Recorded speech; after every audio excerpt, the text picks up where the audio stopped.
Bonjour, bonjour les élèves. Alors, bienvenue pour cette quatrième vidéo sur nos homophones. Là, ce sera plus précisément pas des homophones grammaticaux, mais les terminaisons des verbes.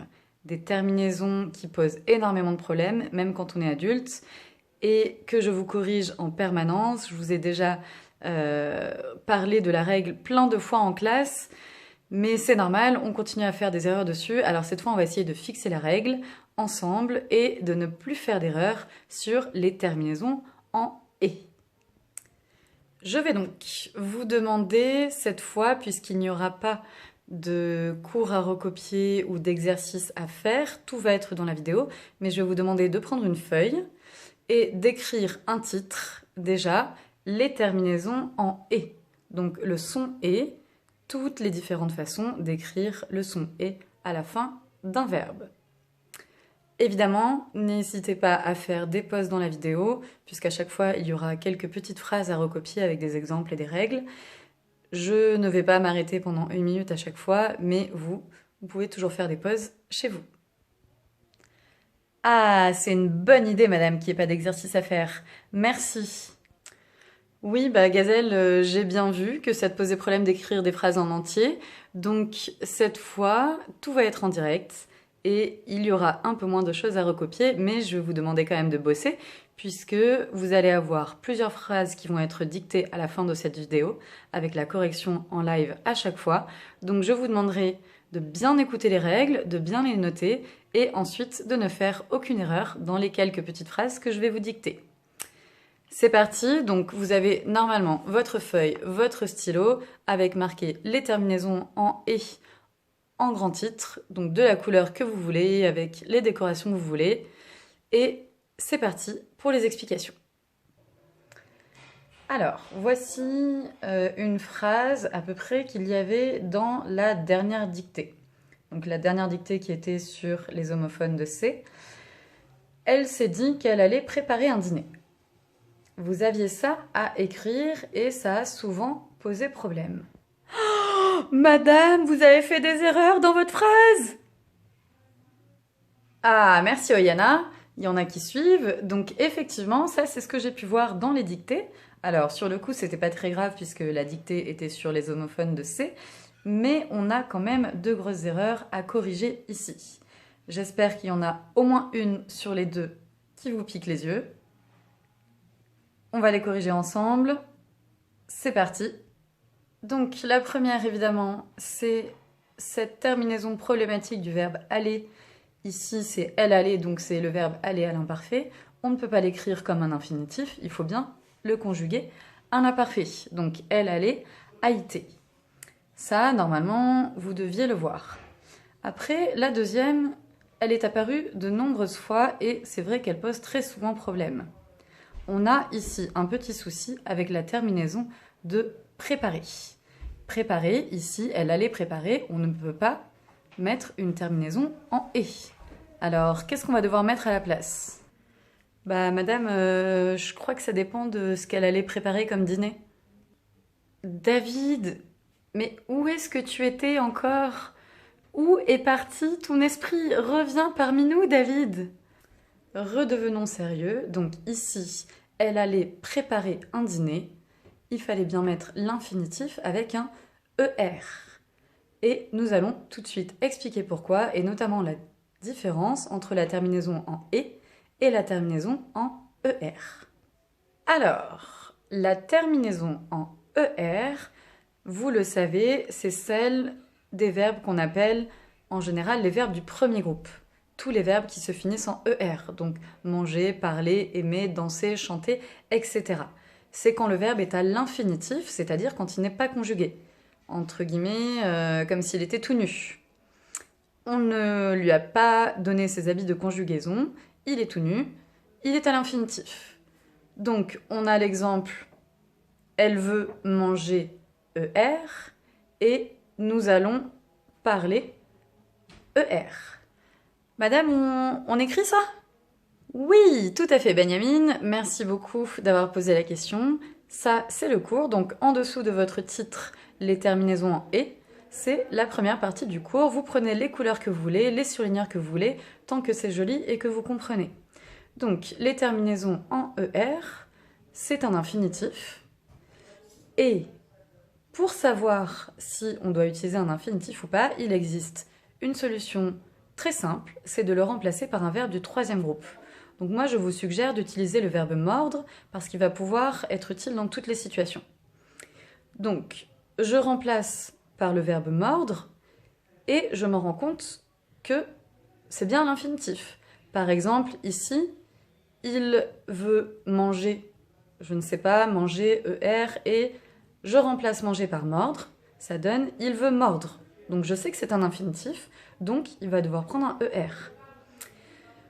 Nous allons parler, je le remplace par mordre, nous allons mordre, c'est bien un infinitif, donc je mets bien un ER. Si vous n'avez pas encore eu le temps de noter, faites une pause dans la vidéo et écrivez cela dans votre cours. Alors, pourquoi est-ce qu'on a pris le verbe mordre? Parce que lorsqu'il va s'agir d'un participe passé, qui se finit en « et », ça va devenir « mordu ». Donc, ça sera très facile à entendre à l'oreille, la différence entre mordre et mordu. Donc, les terminaisons en « et » ne sont que, dans le cas des verbes évidemment, que pour les participes passés. Alors, un participe passé, qu'est-ce que c'est? Oui, Mohamed, qu'est-ce que c'est qu'un participe passé? Alors, le participe passé, c'est ce qu'il y a derrière un auxiliaire. Par exemple, je dis « il a fait », « fait » c'est le participe passé. Oui, exactement Mohamed, merci beaucoup, c'est une explication très très juste. Donc le participe passé, c'est ce qui va en deuxième dans un verbe qui est composé, donc qui est derrière un auxiliaire. Par exemple, il a mangé, a est l'auxiliaire avoir, et manger c'est le participe passé. Donc dans ce cas-là, je ne vais pas dire il a mangé ER, puisque je ne peux pas dire il a mordre, mais si je le remplace par le verbe au troisième groupe mordre, ça va donner il a mordu. Donc je sais que ici c'est un participe passé et non pas un infinitif. Nous aurons parlé, donc là c'est un verbe composé au futur composé. Donc nous aurons parlé et j'aurais pu dire nous aurons mordu. Donc je répète, pendant que vous êtes en train de recopier le cours évidemment, ou de faire une pause sur la vidéo pour recopier, quand ça finit en « et », c'est que c'est un participe passé et non pas un infinitif. Donc pour savoir à l'oreille, pour faire le test, je remplace par « mordu » et je me rends compte que c'est effectivement un participe passé et non pas un infinitif. Je ne dis pas « il a mordre » mais « il a mordu ». Et je ne dis pas « nous allons mordre », mais « nous allons… nous aurons mordre », je ne dis pas ça, je dis « nous aurons mordu ». Donc, je sais que c'est un participe passé. Et je mets un « et ». Et puis ensuite, il y a toutes les autres terminaisons en « et » qui vont nous poser problème, puisqu'on peut aussi les confondre, même si c'est un petit peu plus rare. Donc, par exemple, vous avez les terminaisons du pronom « vous », vous mangez EZ. Vous avez les terminaisons de l'imparfait. Donc ici, je parlais, il faisait, donc c'est AIS, AIENT. Et j'ai aussi le passé simple. Alors là, la prononciation est un petit peu différente. C'est j'allais, et non pas j'allais, puisque j'allais, c'est de l'imparfait. J'allais, et là, c'est du passé simple. Donc, je vous laisse recopier ces terminaisons-là, puisqu'ensuite je vais vous dicter des phrases dans lesquelles vous ne devrez pas les confondre. Je ne vous fais pas tout un cours sur ces terminaisons, puisque vous les connaissez, hein, ce sont des conjugaisons que vous étudiez depuis longtemps, mais il va bien falloir se poser la question, au moment où on écrit le son « est », de savoir si c'est un participe passé, si c'est un infinitif, ou si c'est l'une de ces terminaisons-là. Mais madame, par exemple, si je dis « il est fatigué », fatigué ici, c'est un adjectif, ce n'est pas ni un infinitif, ni un participe passé. Alors comment je fais pour savoir qu'on met un « et » à la fin? C'est une excellente question, Selma, merci beaucoup. Alors dans le cas de « il est fatigué », effectivement ici est utilisé comme un adjectif, mais à l'origine c'est bien un participe passé. c'est bien le participe passé du verbe fatigué.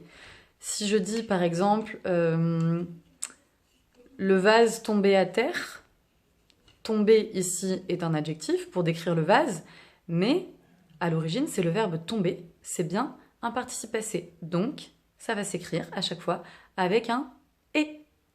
Dans tous les cas, prenez le verbe mordre. Peut-être que vous êtes habitué à le faire avec d'autres verbes comme vendre ou autre. Mais ici, on va prendre l'exemple du verbe mordre. Conjuguez-le à chaque fois que vous avez un problème, que vous vous posez la question, et a priori, ça vous donnera la solution. Donc, à la suite de vos 3 petits encadrés de cours, je vais vous dicter plusieurs phrases. Je la dicte, vous pouvez faire une pause sur la vidéo. Vous réfléchissez bien.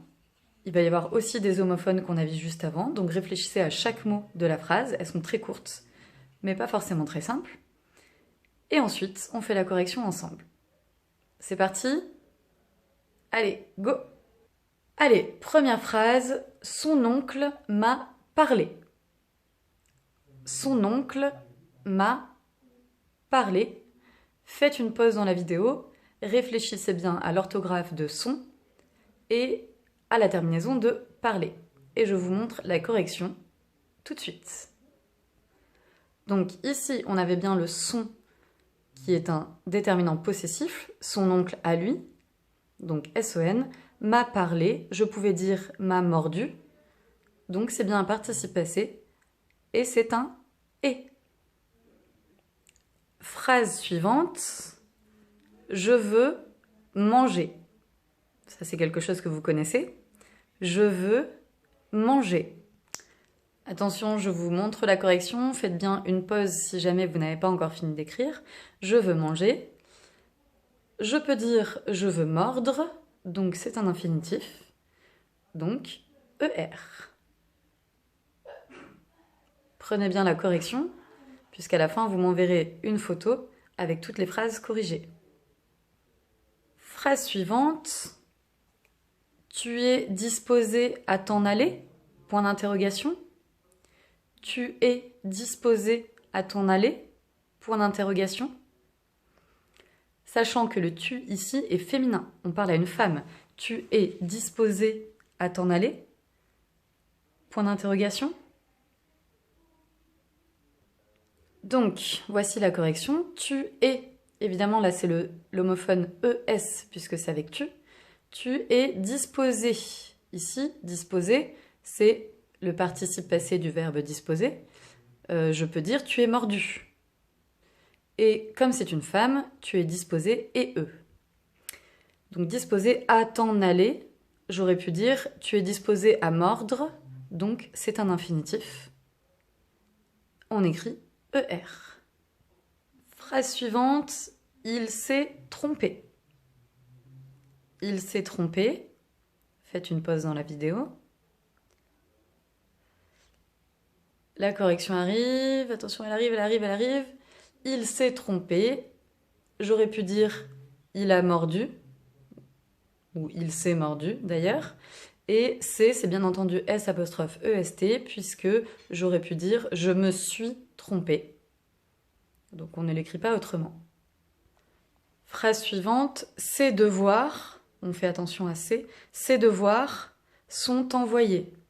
Donc ces devoirs, là, on considère que c'est à lui, c'est un possessif. Ces devoirs sont envoyés. On fait attention donc à c'est et envoyer. Comment est-ce que j'écris? Attention, je dois l'accorder avec ses devoirs.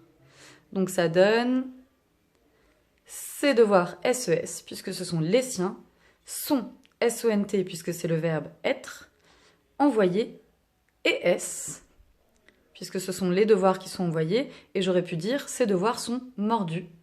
Donc c'est un participe passé, c'est avec un et non pas un ER.